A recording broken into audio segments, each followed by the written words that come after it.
Hello नमस्कार। Start करते हैं आज का एडिटोरियल लॉ एंड कस्टम।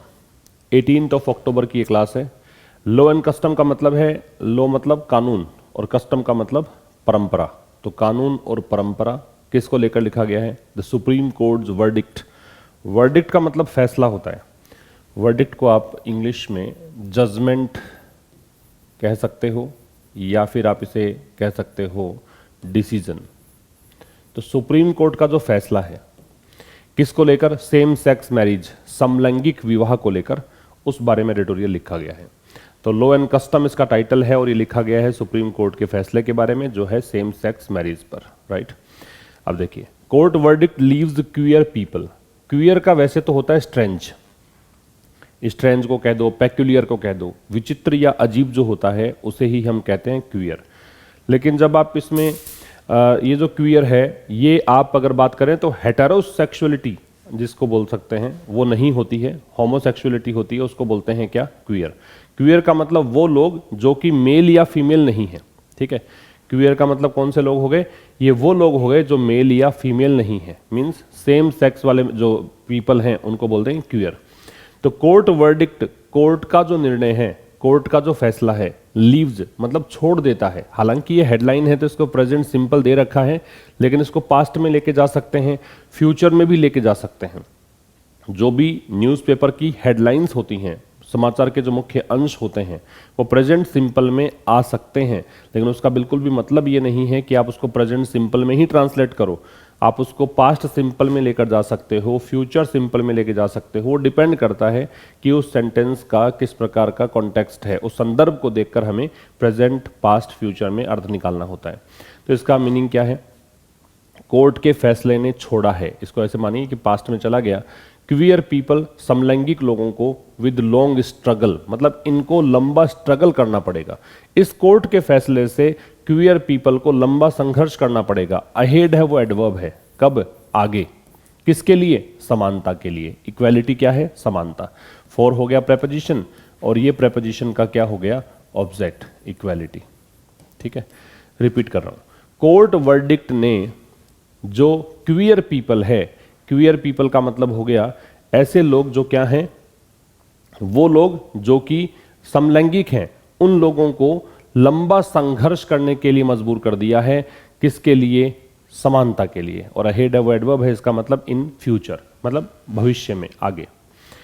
आगे देखिए, the supreme court of India refusal. Supreme court of India का इनकार, किस चीज से? अकॉर्ड। अकॉर्ड का एक तो होता है सहमत होना, अग्री होना। यहां पे अकॉर्ड का मतलब है गिव या ग्रांट। क्या मतलब है? गिव या ग्रांट। मतलब क्या कहेंगे? देना, प्रदान करना, ठीक है। तो सुप्रीम कोर्ट ऑफ इंडिया का रिफ्यूजल, सुप्रीम कोर्ट की मनाही, किस चीज के लिए? लीगल रिकॉग्निशन देने के लिए। लीगल का मतलब कानूनी, रिकॉग्निशन का मतलब मान्यता। तो सुप्रीम कोर्ट ऑफ इंडिया की इनकार, किस चीज के लिए इनकार? कि इन्होंने कहा कि हम कानूनी मान्यता नहीं देंगे। किसको? मैरिजेज को, विवाह को। किन किन का विवाह? उन लोगों का विवाह जो कि सेम सेक्स हैं, जो कि समलैंगिक हैं। ये जो डिसीजन है, ये जो रिफ्यूजल है, इसकी वर्ब आ रही है इज। ये एक बहुत बड़ा लीगल सेटबैक है। ये एक ह्यूज, बहुत बड़ा लीगल, कानूनी सेटबैक का मतलब है ब्लो है, डिफीट है। सेटबैक का मतलब क्या है? या तो ब्लो कहिए या कहिए इसे डिफीट। मतलब ये एक बहुत बड़ी हार है, ये बहुत बड़ा झटका है। किसके लिए? क्वियर कम्युनिटी, ये जो समलैंगिक वाले समुदाय है उसके लिए, इन द कंट्री मतलब देश में। रिपीट कर रहा हूं, सुप्रीम कोर्ट ऑफ इंडिया का रिफ्यूजल। अपोस्ट्रोफे लगाने का मतलब है इसमें जीनिटिव केस आपने अप्लाई किया है। ये जो ऊपर कॉमा होती है उसको क्या बोलते हैं? अपोस्ट्रोफे। और अपोस्ट्रोफे लगती है किस लिए? रिलेट करने के लिए, संबंध बताने के लिए, ठीक है। तो ये बता रहा है संबंध की, इसका डिसीजन, इसका जो इनकार है, इसका जो रिफ्यूजल है, रिफ्यूजल किससे बना है? रिफ्यूज से। रिफ्यूज का मतलब इनकार करना, मना करना, रिफ्यूजल मतलब इनकार। अब ये रिफ्यूजल की वर्ब हो गई इज। ये रिफ्यूजल किसके लिए है वो तो आपको आगे समझा रखा है, लेकिन इसकी सीधी सीधी वर्ब है वो इज है। ये एक ह्यूज लीगल सेटबैक है। इसमें ह्यूज है वो एडजेक्टिव होगा, लीगल भी एडजेक्टिव है, और सेटबैक है वो नाउन है, ए है वो क्या है? डिटरमिनर है, ठीक है। तो क्या कहना चाह रहा है फिर देखिए, सुप्रीम कोर्ट ऑफ इंडिया का रिफ्यूजल एक बहुत बड़ा कानूनी हार है, कानूनी झटका है, किसके लिए? क्यूयर कम्युनिटी के लिए। किस में? देश में। रिफ्यूजल किस चीज का है? रिफ्यूजल है कि इन्होंने कानूनी मान्यता देने से इनकार कर दिया है। किसके लिए? विवाह के लिए। विवाह किसका? उन लोगों का जो कि समलैंगिक है। ठीक है, ये तो हो गया फर्स्ट स्लाइड में, इसका स्क्रीनशॉट ले सकते हैं आप। आगे देखो, अब ये जो हम पढ़ रहे हैं उसका पीडीएफ और वर्ड लिस्ट आप प्राप्त कर पाएंगे टेलीग्राम चैनल से। टेलीग्राम चैनल आशीष क्लासेस की बात मैं कर रहा हूँ, जिसका आपको लिंक है वो डिस्क्रिप्शन में मिलता है, हर दिन के वीडियो में मिलता है, तो वहां पर आप इसको प्राप्त कर सकते हैं। Given the progress in law in recent years. Given है वो प्रेपोजिशन है भाई, इसका मतलब है कंसीडरिंग। क्या मतलब है? कंसीडरिंग। तो इसका मतलब क्या हुआ फिर समझो। Given the progress in law, तो लॉ में प्रोग्रेस को देखते हुए, इन रिसेंट ईयर्स हाल ही के वर्षों में, हाल ही के वर्षों में जो बहुत प्रोग्रेस हुई है कानून के अंदर, उसको देखते हुए, and the depending of the meaning of individual rights, और जो निज अधिकार है, लोगों के अधिकार है, इंडिविजुअल राइट्स है, उनका जो मीनिंग है वो भी गहरा हुआ है। डिपेंडिंग मतलब गहरा होना, उस मीनिंग में भी गहराई आई है, उस मीनिंग को भी थोड़ा विस्तार मिला है। इन चीजों को देखते हुए there was widespread expectation. Widespread का मतलब है एक्सटेंसिव। क्या मतलब है? एक्सटेंसिव मतलब विस्तृत, व्यापक। देयर से स्टार्ट है यहां पे, ये नया वाक्य स्टार्ट हो गया। देयर से स्टार्टर देखो, वर्ब पहले है, और वाइड स्प्रेड एक्सपेक्टेशन में एक्सपेक्टेशन है वो नाउन है, वाइड स्प्रेड है वो एडजेक्टिव है।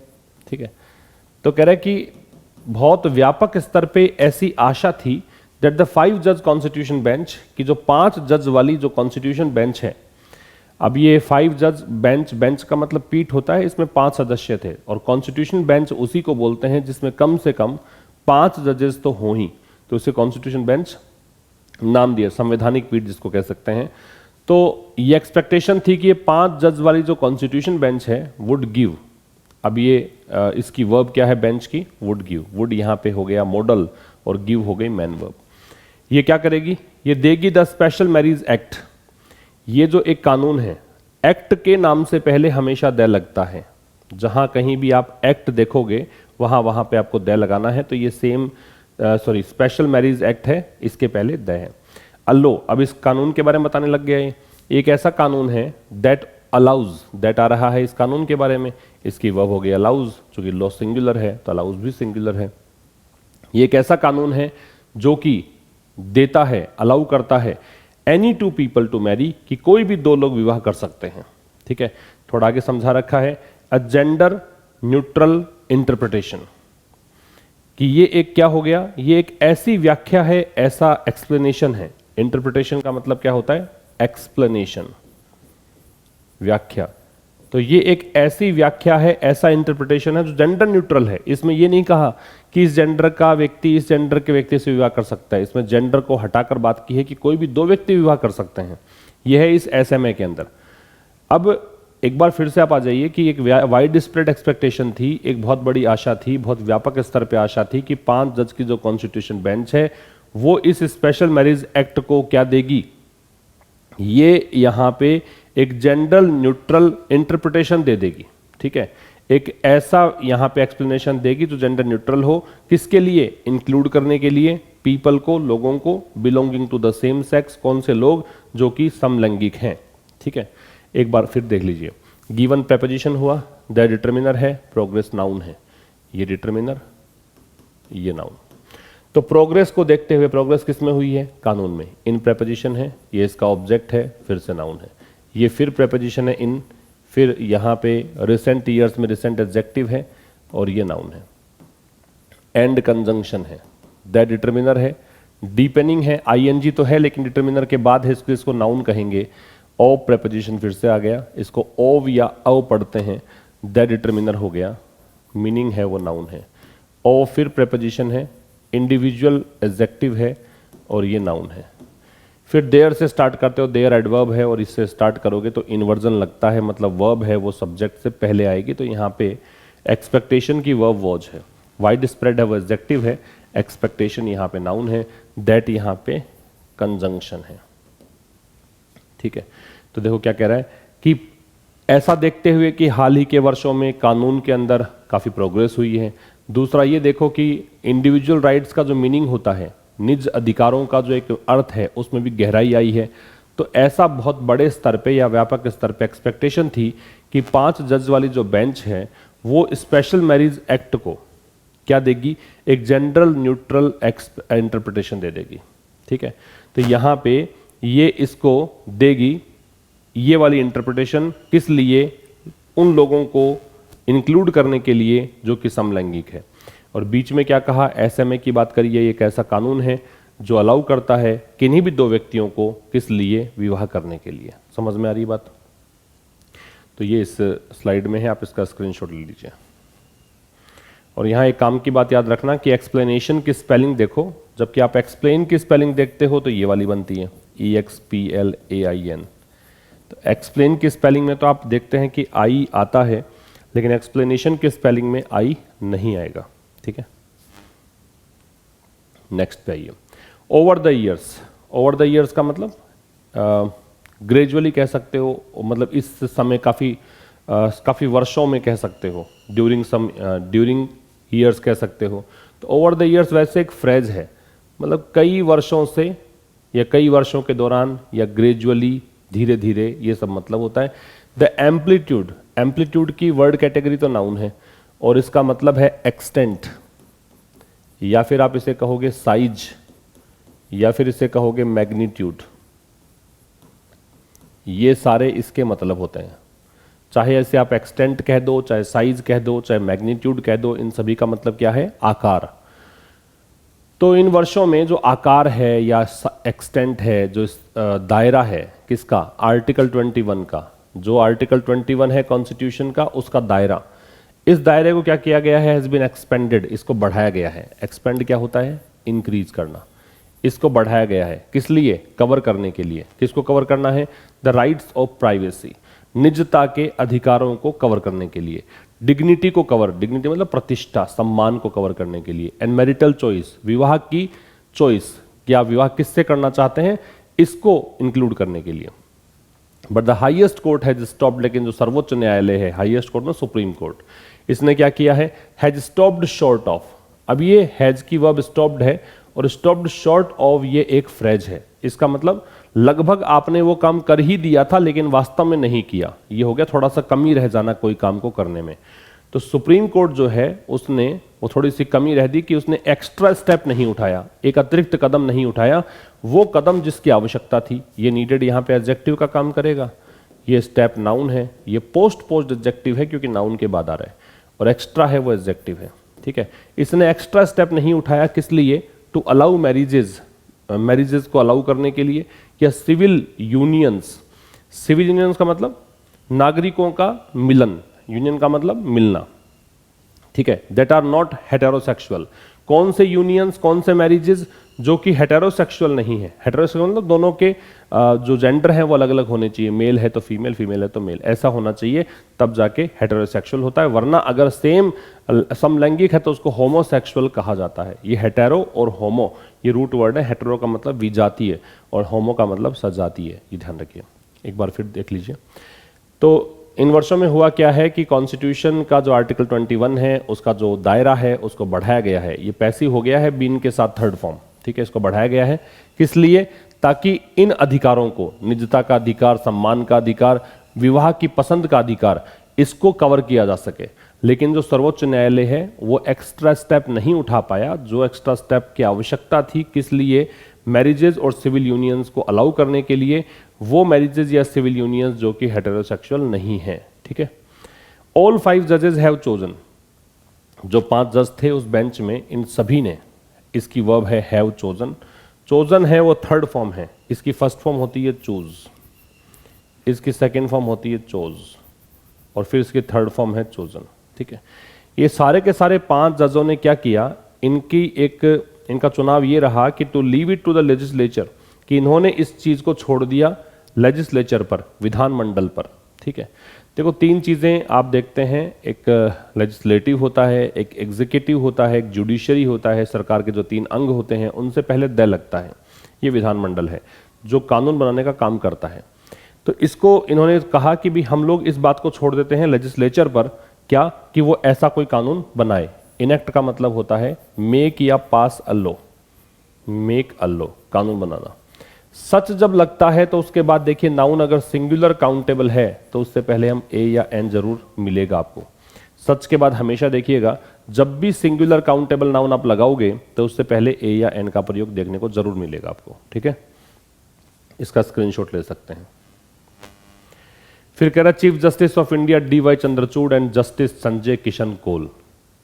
अब जो मुख्य न्यायाधीश हैं जिनका नाम डी.वाई. चंद्रचूड़ है और एक जज हैं संजय किशन कौल इनका नाम है, इन्होंने, इन दोनों ने, चूंकि दो हो गए तो हैव लग गया और हैव के साथ थर्ड फॉर्म, इन्होंने यहाँ पे एक फैसला दिया है, दैट कंजंक्शन है कि क्वियर कपल्स के जो समलैंगिक कपल्स हैं have a right, in couples की वर्ब हैव है, इनका एक अधिकार है कि वो रिकग्निशन के लिए मांग कर सकते हैं। रिकग्निशन का मतलब होता है मान्यता, सीक का मतलब चाहना, तलाशना, कोशिश करना, मांगना, तो ये मांग कर सकते हैं मान्यता की, और मान्यता किसकी, देयर यूनियन मतलब उनके मिलन या उनके विवाह की।